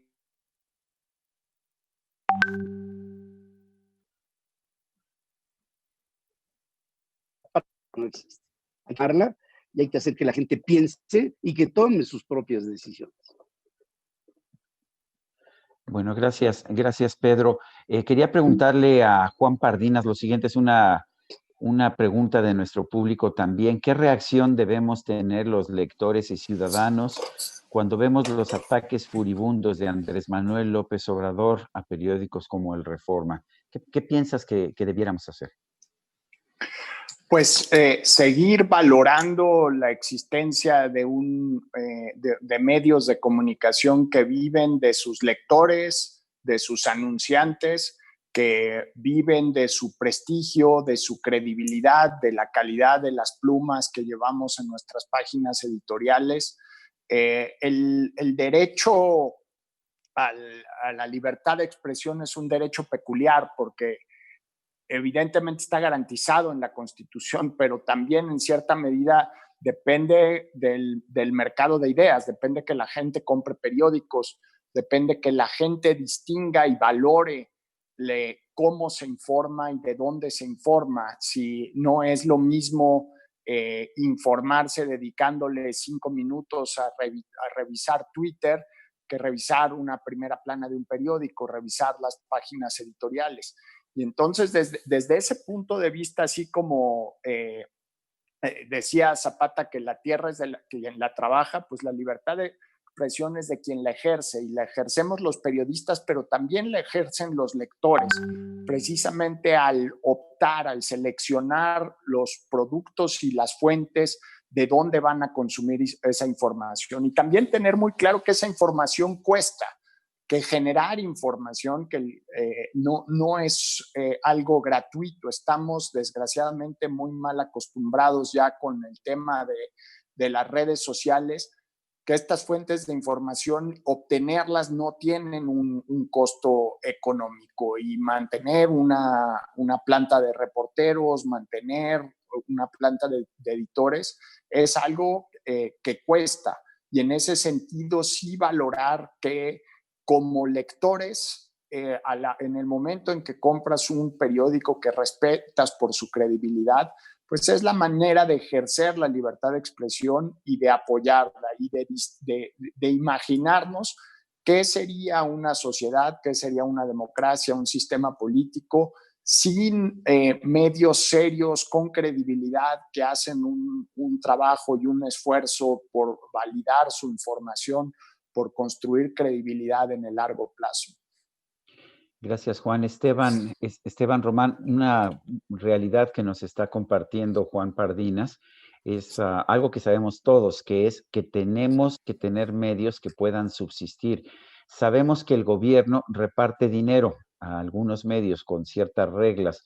Nos dijo el presidente de la República, Andrés Manuel López Obrador, que disminuiría el dinero que da a los medios en 50%. Esto ya ha ocurrido. Pero se sigue repartiendo dinero a estos medios. ¿Qué opinas tú, Esteban? ¿Y qué te parece la forma en que se está repartiendo el dinero del gobierno a los medios en estos momentos? Pues el problema es que sigue siendo discrecional, como lo ha sido siempre. López Obrador había prometido que había criterios transparentes, objetivos de asignación del dinero, y parece, como en muchos otros ámbitos, únicamente está esperando que creamos en él, porque hay muchos ámbitos de la administración pública, de la política pública, en la que al principio parece ser, como yo soy honesto, crean que todo lo que hago es pulcro y sin corrupción y honesto.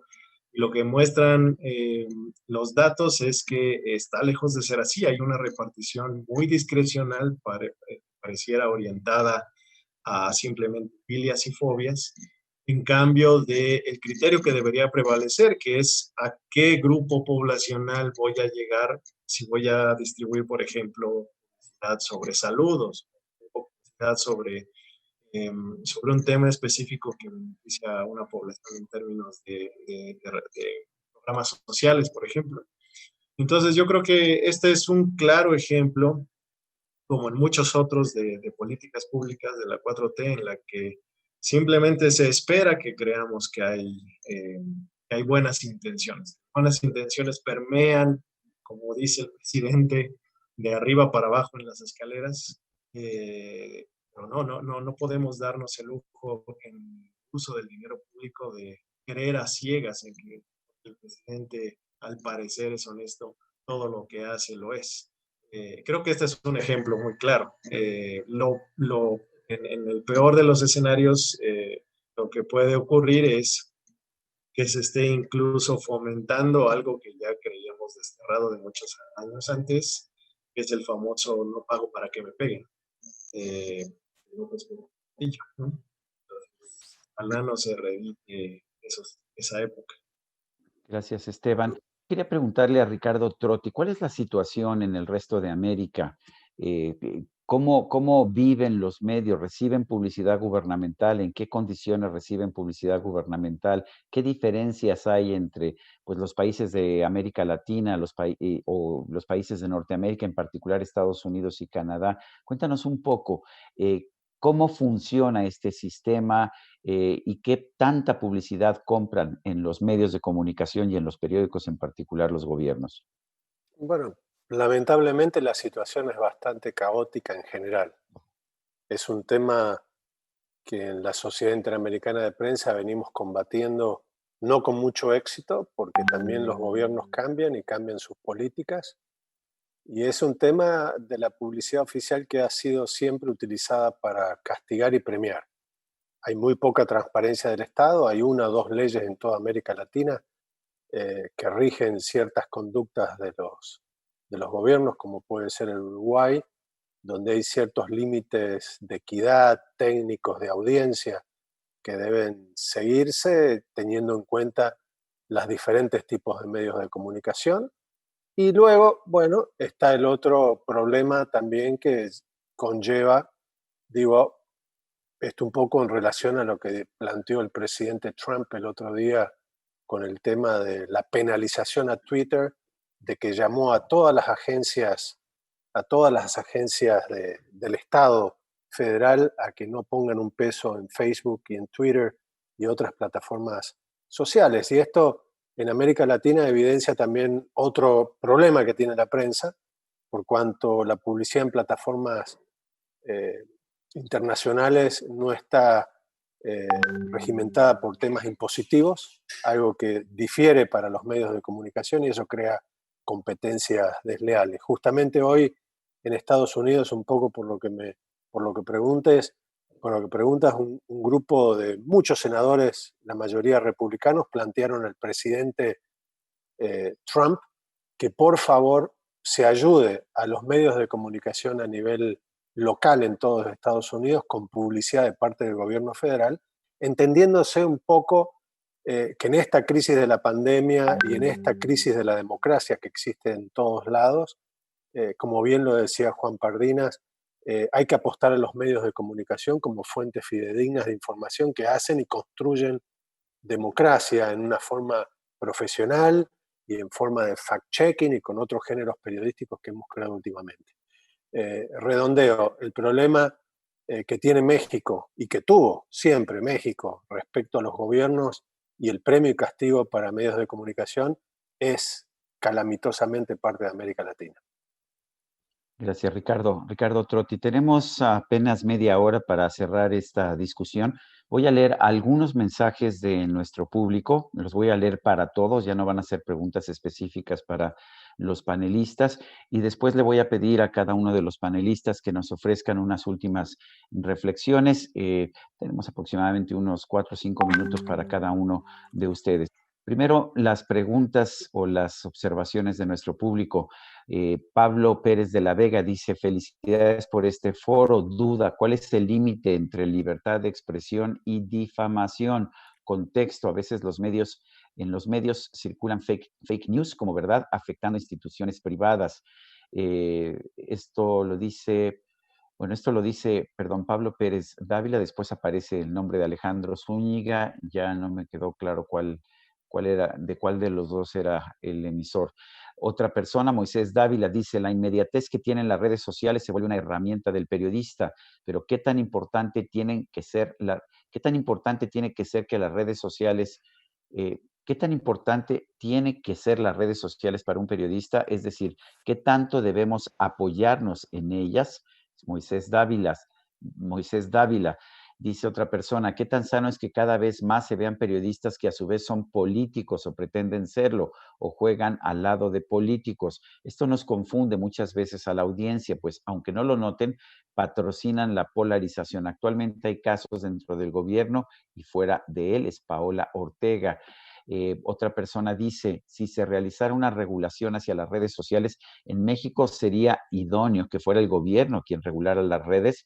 Israel Reyes. Otra persona dice, como estudiante de periodismo o ciencias de la comunicación, ¿qué nos corresponde aprender o generar en el nuevo periodismo actual de México? ¿Cómo podemos defender la libertad de expresión en el periodismo actual con las nuevas tecnologías? Estos son algunos de las preguntas, tengo más, pero yo quisiera más bien pasar ya a algunas reflexiones finales de nuestros participantes. Tenemos todavía tiempo para ello. Y quisiera empezar con Beatriz Pajés, directora de la revista Siempre. Beatriz, yo lo que te quisiera preguntar es, en este confuso panorama que estamos viendo entre redes sociales y medios de comunicación, ¿qué harías tú? ¿Qué harías en este momento para tratar de generar un ambiente más sano? Gracias, Sergio. Gracias, Sergio. Mira, dicen que los ejemplos y los milagros bajan del cielo a la tierra. Lamentablemente, si desde el gobierno no hay un mensaje a favor de construir una convivencia más democrática en el país, es difícil que nosotros, los medios de comunicación, por sí mismos, logremos hacerlo. Todo este ambiente de polarización que hay en los medios y que está presente en este momento en la sociedad tiene un origen muy claro, lamentablemente, y esto se genera desde Palacio Nacional todas las mañanas.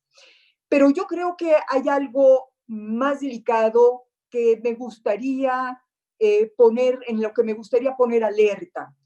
Yo creo que no solamente en este momento la libertad de expresión por sí misma está en riesgo. Hay otro derecho muy importante que corre un serio peligro y es el derecho a la verdad. Desde la autoridad está atentando contra este derecho y la forma como se nos ha venido informando acerca de la epidemia, de la pandemia, es un ejemplo de cómo el gobierno está decidido a llegar hasta donde tenga que llegar con tal de ocultar información. Fíjate, a México, al país, al pueblo, se le está ocultando el número de defunciones, las cifras de contagios, y esto tiene una repercusión terrible en el tema de la seguridad nacional. Esto significa que nosotros, los periodistas, se nos está cancelando este acceso a la información que tenemos por derecho constitucional. Y como consecuencia, esto afecta el resto de nuestras libertades. Estamos ante un gobierno cada vez más opaco, que se irá haciendo cada vez más opaco en la medida en que las cosas no le salgan. Y irá polarizando irá polarizando cada vez más y llevará a ocultar cada vez más información conforme las cosas no le salgan y la crisis económica y política se profundice cada vez más. Yo quisiera prender las alarmas en este sentido porque esto nos va a terminar afectando a nosotros, los periodistas, en nuestro ejercicio libre de la profesión periodística. Muchas gracias. Gracias, Beatriz Pajés. No estoy viendo la imagen de Ana Cristina Ruelas, pero creo que está conectada. Si estás ahí, Ana Cristina, me gustaría escuchar tus reflexiones. Es un momento muy complicado, tanto para los medios y en que las redes sociales están adquiriendo un protagonismo. ¿Qué habría que hacer? ¿Qué tendríamos que hacer? Tanto los periodistas como pues, personas como tú que se dedican a observar a los medios y a pelear por la libertad en los medios. Bueno, yo creo que algo que es muy importante es que, por un lado, reconozcamos desde las audiencias, ¿no?, la esencialidad del periodismo. Hoy, en el marco de la pandemia, vemos justo cómo mientras algunos somos muy privilegiados y tenemos la oportunidad de quedarnos en casa, existen otras personas que todos los días nos están trayendo la información a nuestra casa para tomar decisiones y para poder saber cómo vamos a actuar en esta llamada nueva normalidad. Es decir, las y los periodistas son quienes nos permiten tener una idea sobre cómo vamos a participar en la sociedad y en el espacio cívico. Y eso es algo que no solamente tiene que reconocer el gobierno, sino nosotros como sociedad para defender el periodismo. Es decir, en México, desgraciadamente, la narrativa histórica, porque no es una narrativa que venga solamente desde este gobierno, sino es una narrativa histórica de separación entre la prensa y la sociedad, ha permeado en la violencia contra la prensa y ha hecho que desgraciadamente las audiencias no acompañen al periodismo y lo defiendan como tendría que suceder, como sucede en otros países, principalmente del norte global. Es decir, no vemos cómo los ciudadanos acompañan al periodismo y exigen respeto al periodismo por parte de sus funcionarios públicos. Esa es una primera cosa. Por otro lado, creo que precisamente en este contexto también hay una gran responsabilidad de los medios y de las casas de medios con sus periodistas. Es decir, vemos en medio de la pandemia cómo las fallas estructurales a la garantía de la libertad de expresión se ponen en evidencia precisamente porque no existe por parte de las casas de medios corresponsabilidad con sus reporteros y sus reporteras, pero tampoco existe por parte del gobierno las garantías para ejercer la libertad de expresión. Necesitamos definitivamente que los distintos medios de los niveles municipal, nacional, local, se comprometan con sus reporteros y con la seguridad de sus reporteros. Y finalmente creo que hay una gran responsabilidad también por parte de los propios periodistas que tienen que ver con reconocer la necesidad que tiene hoy por hoy la sociedad de tener información cada vez más escudriñada, cada vez más analizada, precisamente en un contexto de redes sociales en las cuales tenemos que tratar de acercar a las audiencias hacia el periodismo de calidad para alejarlas de las campañas de desinformación. Vemos que hay muchísimas fuentes de desinformación, vienen de todos lados, eso es una realidad, y lo que necesitamos es que los periodistas y las periodistas se comprometan con sus audiencias para acercar información que les permita precisamente tomar mejores decisiones. Gracias, Ana Cristina Victoria, artículo 19, México y Centroamérica. Pedro Ferriz de Con, es un momento de hacer reflexiones, es un momento de ver no solamente al pasado, sino al futuro. ¿Qué podemos esperar de los medios y de las redes sociales? ¿Qué te gustaría construir?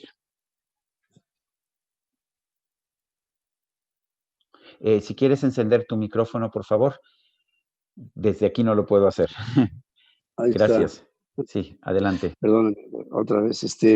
Me gustaría que entre todos los periodistas comprometidos con la legalidad o con la armonía o con el funcionamiento de las instituciones, hiciéramos un esfuerzo magno para tratar de ponderar lo que viene. Tú dijiste muy bien, ya no es lo que ha pasado ni lo que está pasando, el escenario de lo que viene. A todos los que estamos aquí compartiendo esta pantalla nos preocupa. Quisiéramos ser, por supuesto, optimistas sobre lo que después de que salgamos de la reclusión y de la casa, nos vamos a encontrar allá afuera. Yo anteayer, escuché al señor Durazo decir que él no veía ninguna variable que pudiera llevarnos a pensar que México va a ser más violento una vez que termine todo esto. Y yo no sé este hombre de verdad de dónde saca sus conclusiones. Yo veo para adelante un México un tanto desesperado por falta de oportunidades, por falta de trabajo. Veo una estructura productiva en la economía que, a diferencia de otros países que tienen el apoyo de sus gobiernos para sacar adelante un proyecto conjunto, para abordar la crisis y tratar de solucionarla lo más pronto y lo más rápido, lo más eficazmente posible. Y pienso que los periodos de recuperación de los países serán diferentes. Quienes han puesto todas sus intenciones sobre la finalidad de la recuperación, obviamente saldrán rápido.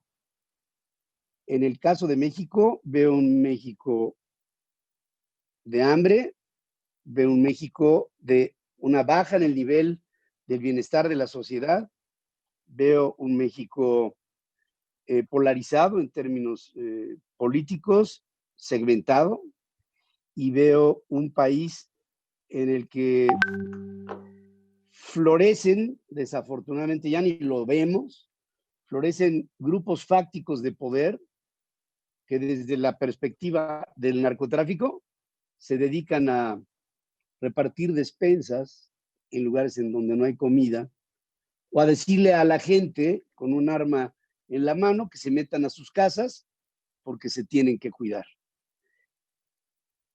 Yo pienso que cualquier país, el que sea, tiene que partir de la fortaleza institucional. Y creo que a nosotros nos toca poner nuestra parte para que este andamiaje que nos tiene juntos como una república no se pierda en el camino. No haya bloques de gobiernos de los estados que digan me salgo de esto, o no haya momentos en donde la indefinición del propio mando nos haga sentir una confusión sobre cuál es el camino que estamos siguiendo y que vamos a seguir. Pero está lleno de peligros y veo pocas soluciones y pocas propuestas a lo que se nos viene de frente. Gracias, Pedro Ferriz de Con. Juan Pardinas, del periódico Reforma, director editorial del periódico Reforma. ¿Debemos tener miedo? ¿Debemos tener precaución? ¿O podemos afrontar el futuro con confianza y con la frente en alto? Mira, yo soy un optimista irredento, pero confieso que sí es un momento desafiante.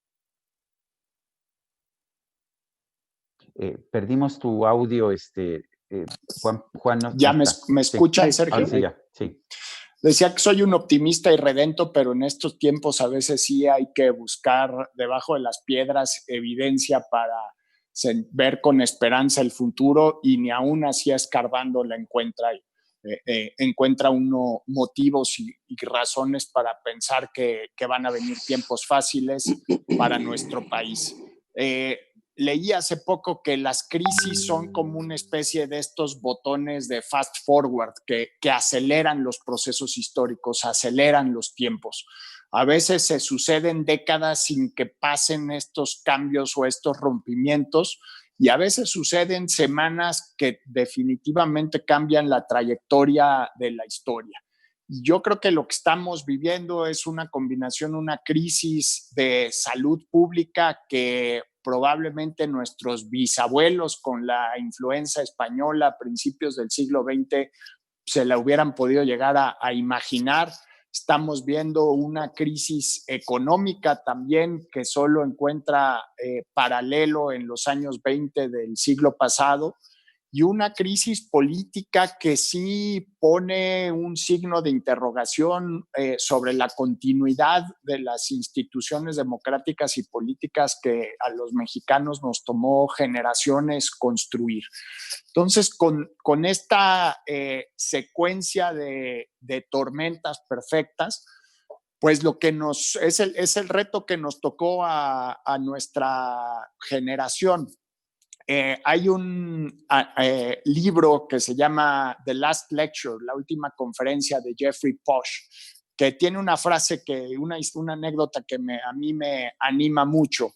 Y el autor del libro cuenta cómo se estaba quejando con su abuela de lo difícil que le había resultado hacer el doctorado. Y decía, es que los sinodales me están exigiendo libros todo el tiempo, y luego mi director de tesis me pone a revisar cosas que ni me interesan, es muy complicado. Y la abuela le responde, pues mira, Jeffrey, yo creo que cada generación se queja de algo. Tu abuelo se quejaba del frío en las playas de Normandía y que tratar de dormir mientras los francotiradores nazis le disparaban era algo muy complicado. A ti te tocó quejarte de tu tesis de doctorado. Pues lo que nos está tocando a nosotros es el desafío más grande de nuestras vidas, el desafío de nuestra generación, y yo creo que lo peor que podemos hacer es enfrentarlo con miedo. Tiene que ser, si no con optimismo, sí con entereza. Vienen tiempos difíciles, pero defender los valores y principios que queremos que sean el faro guía, la brújula que construya el futuro de nuestro país, y seguir persistiendo. No va a estar fácil, pero ahí vamos a estar. Gracias, Juan Pardinas. Esteban Román del Universal, cuéntanos cómo estás viendo tú el momento y el futuro. Otra vez se me olvidó el micrófono. Muy bien, sí. Ya estamos aprendiendo. Sí. Creo que lo que tendríamos que hacer, bueno, lo que creo que sería ideal, sería que los medios tuviéramos más comunicación entre nosotros. Hubo un intento incipiente, creo que lo más exitoso que es años, cuando fue asesinado el periodista Javier Valdés. En ese tiempo varios medios nos coordinamos para tener una junta de eso mismo que ha ocurrido antes. Pero después se perdió esa comunicación y bueno, y frente a estos ataques a diferentes colegas, y no me refiero únicamente a las menciones que pueda hacer el presidente López Obrador en contra de medios de comunicación en su conferencia de prensa, sino de colegas periodistas a quienes personalmente atacan, todas estas redes, toda esta gente que se articula para denostar a quien hace una pregunta muy dura en la conferencia de prensa. Y bueno, no pasa nada si se lo hacen a Jorge Ramos, no pasa nada. Bueno, sí pasa, digamos, es malo que pase a todos, pero eso hay una gran asimetría de poder entre hacérselo al Universal, a Reforma, y hacérselo a un periodista independiente o hacérselo a un pequeño sitio web. A mí me ha tocado ver, he conversado con periodistas pequeños que dicen, bueno, yo tengo 70,000, 80,000, 100,000 seguidores en Facebook, de eso depende mi pequeño tráfico, y el hecho de que hordas de gente nos denuncian ante Facebook por contenido falso únicamente porque tenemos una posición crítica al gobierno, sí nos afecta y sí les desploma el tráfico, algo que no pueden hacer con los medios grandes. Pero creo que sí nosotros podríamos abanderar, soñando, pero creo que podríamos abanderar, creo que deberíamos formar parte de una posición conjunta que no implique, porque ese es el gran riesgo en este contexto, no implique que parezca que estamos asumiendo una posición política. No, esa es nuestra labor, pero creo que sí formar una especie de grupo de conversación en la que promovamos la solidaridad, y otra vez soñando en conversación con la academia, incluso lleguemos a una colegiación en algún momento que permita establecer este estándar. Pero bueno, establezco la meta, la luz al final del túnel. Hay muchísimo camino por recorrer antes de llegar a algo así, pero creo que estos ataques desde diversos frentes muestran la necesidad de algo así. Esteban Román, gracias. Y Ricardo Trotti, tú tienes la ventaja o la desventaja de ver esto desde fuera, desde verlo desde el mirador de la Sociedad Interamericana de Prensa. Cuéntanos tus reflexiones y cómo ves el futuro. Bueno, primero muchas gracias por tenerme con todos ustedes mexicanos. La verdad que aprendí mucho, es un placer.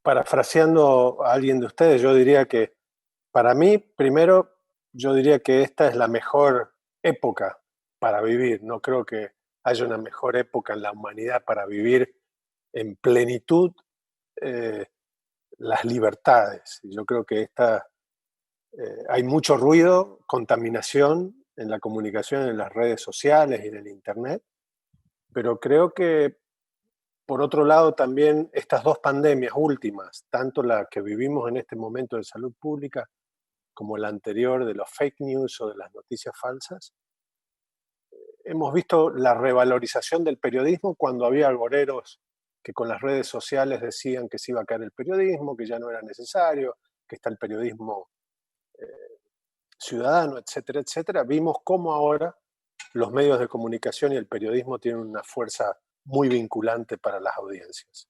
Creo que los medios y periodistas debemos evitar dejarnos arrastrar al ruedo político y al lodo político en la confrontación continua con el poder político, y más que todo, no olvidar jamás nuestra misión, nuestros principios periodísticos, el hecho de que tenemos la responsabilidad de defender la libertad de prensa y la libertad de expresión como algo muy importante en nuestra misión periodística, y creo que justamente este tema de la solidaridad y la unidad nos llama a formar buenas instituciones. Lamentablemente creo, visto desde afuera y ante la pregunta tuya, México no tuvo como otros países o no tiene como otros países instituciones de libertad de prensa y periodísticas nacionales agrupando a medios para que puedan luchar por causas comunes.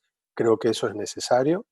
Creo que los periodistas debemos mantener, y los medios, siempre nuestra misión de ser contrapoder y dar voz a aquellos temas principales que hacen al desarrollo, ¿verdad? Pero yo creo que esto sí conlleva una gran verdad, y que también manejó y decía Beatriz. Yo creo que la gran responsabilidad siempre del periodismo de buscar la verdad y también trabajar sobre la calidad de los contenidos. Siempre digo que el mejor periodista es el que descubre, no el que cubre información. Muchas gracias.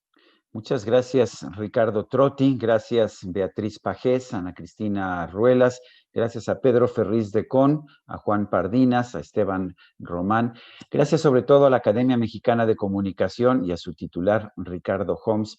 Y gracias a todos ustedes que me han permitido ser testigo y poder moderar, aunque sea yo a veces un poco inmoderado, a un gran grupo de periodistas. Muchísimas gracias. Gracias, espero Sergio. que no sea la última. Y gracias a todos. Un abrazo. Gracias. Hasta luego. Gracias. Muchas gracias. Gracias. Bien, pues a nombre de la Academia Mexicana de la Comunicación les agradezco su participación. Muy buena tarde. Gracias. Gracias.